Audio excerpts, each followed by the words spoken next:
당신의 노년은 누구의 것입니까? 조용한 아침, 커피 한 잔의 여유 대신 아이의 울음소리로 하루를 시작하고 고요한 저녁에 휴식 대신 젖병을 씻으며 하루를 마무리하는 삶. 이것이 오늘날 수많은 우리 세대의 현실입니다. 잠시 후 단지 건강이 걱정된다는 이유로 손주 육아를 거절했다가 1년 넘게 자식과 연을 끊고 살아야 했던 한 어머니의 가슴 아픈 사연을 들려드릴 겁니다. 그녀의 선택은 과연 이기적인 것이었을까요? 이것은 단순히 손주가 예뻐서 봐주는 정겨운 이야기가 아닙니다. 개인의 선택을 넘어 사회 구조와 가족의 기대라는 보이지 않는 쇠사슬에 묶인 우리 세대에 피할 수 없는 딜레마에 관한 이야기입니다.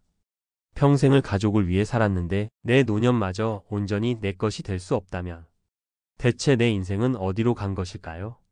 이 문제는 일부의 특별한 이야기가 아니라 우리 사회의 보편적인 현실이 되었습니다. 한 여론조사 기관의 발표는 충격적입니다. 성인 10명 중 6명 이상, 무려 60.9%가 아이 돌봄은 연세 드신 부모님이 아닌 국가가 책임져야 한다 고 응답했습니다. 어쩔 수 없이 손주를 돌보면서도 마음속 깊은 곳에서는 왜 이 짐을 우리가 져야 하는가? 라는 울분이 쌓여가고 있다는 명백한 증거입니다.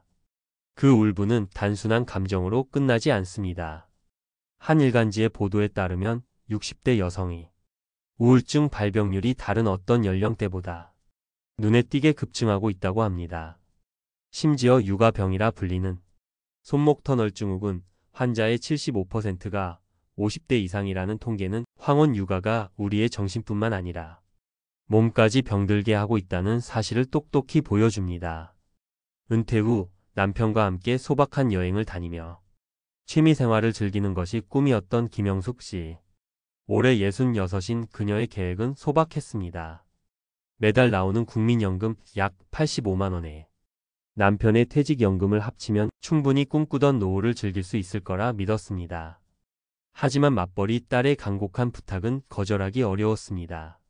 처음엔 하루 10시간씩 쌍둥이 손주를 돌보는 일이 기쁨이었습니다. 하지만 7년이라는 세월이 흐른 지금 그녀의 손에는 뜨개바늘 대신 기저귀 가방이, 달력에는 여행 계획 대신 예방접종 날짜가 빼곡합니다. 한 온라인 매체에 실린 어느 은퇴자의 글처럼 그녀의 삶은 주중에는 지친 몸을 쉬게 하고 주말에는 손주를 돌보는 단조로운 패턴에 갇혀버렸습니다. 수십 년간 활동했던 교회 성가대도 그만둬야 했고 친구들의 결혼식이나 장례식에 못 가는 일이 잦아지면서 자연스레 연락도 끊겼습니다. 늘어난 병원비와 약값은 노후 자금을 조금씩 갉아먹었고 어느 날 문득 거울을 보며 중얼거렸습니다. 나는 손주를 돌보는 기계인가? 여러분이라면 이런 상황에서 어떤 선택을 하셨을 것 같나요? 그렇다면 반대로 거절하면 어떻게 될까요? 평생 식당 일을 하며 얻은 무릎 관절염과 허리 디스크로 고생하던 박선자 씨. 올해 65인 그녀는 자신의 건강을 지키는 것이 남은 노후의 최우선 과제라고 굳게 믿었습니다. 그래서 아들이 어머니, 저희도 힘드니 도와주셔야죠 라며 손주 육아를 부탁했을 때 그녀는 정말 큰 용기를 내야 했습니다. 고심 끝에 자신의 건강 상태를 솔직하게 이야기하며 정중히 거절했습니다. 대신 매달 생활비에 보태라며 얼마간의 돈을 쥐어주겠다고 제안했습니다. 하지만 아들 내외는 이를 이기적인 할머니의 변명으로 받아들였습니다. 한 언론사에서 소개된 사례처럼 그날 이후 아들의 연락은 뚝 끊겼습니다. 1년이 넘도록 전화 한 통, 명절에도 얼굴 한번 비추지 않았습니다. 박선자 씨는 비록 건강을 지켰을지는 모르지만 자식과의 단절이라는 무엇보다 깊은 마음의 병을 얻고 말았습니다. 자, 지금까지 우리는 황혼 육아의 가슴 아픈 현실들을 살펴봤습니다. 부탁을 들어주어도 거절을 해도 상처만 남는 이 딜레마. 그런데 왜 유독 한국의 할머니, 할아버지들은 이토록 깊은 희생을 강요당하는 걸까요? 지금부터가 정말 중요합니다.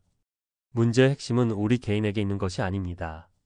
한 경제지의 기사에 따르면 독일에서는 조부모의 93.3%가 자율적으로 손주 돌봄에 참여한다고 합니다. 하지만 한국은 정반대입니다. 조부모의 72.2%가 비자발적으로, 즉 어쩔 수 없이 황혼 육아를 시작했다고 답했습니다. 이 극명한 차이가 모든 것을 말해줍니다. 유럽에서는 조부모의 돌봄을 아이에게 더해지는 고마운 보너스로 여깁니다. 하지만 한국에서는 부족한 사회 시스템을 메우는 필수 부품처럼 취급됩니다. 결국 내 인생은 어디로 갔나라는 우리의 한탄은 개인의 삶을 존중하기보다 가족을 위한 무한 책임을 강요하는 우리 사회의 구조적인 모순에서 터져 나오는 비명인 것입니다. 그렇다면 이 쇠사슬을 어떻게 끊어내야 할까요? 무조건적인 헌신은 결국 모두에게 상처만 남깁니다. 이제는 희생이 아닌 계약의 관점으로 접근해야 합니다. 감정적인 부탁과 희생의 고리를 끊고 우리 집만의 명확한 규칙을 세우는 용기가 필요합니다. 첫 번째 규칙은 시간입니다. 나는 일주일에 3일 오전 9시부터 오후 5시까지만 돕겠다.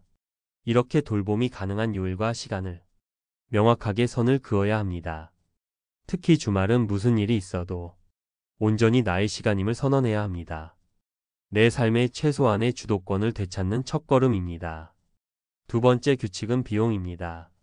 앞서 말씀드린 조사에서 무려 91.9%의 사람들이 조부모의 양육에 적절한 보상을 해야 한다고 답했습니다.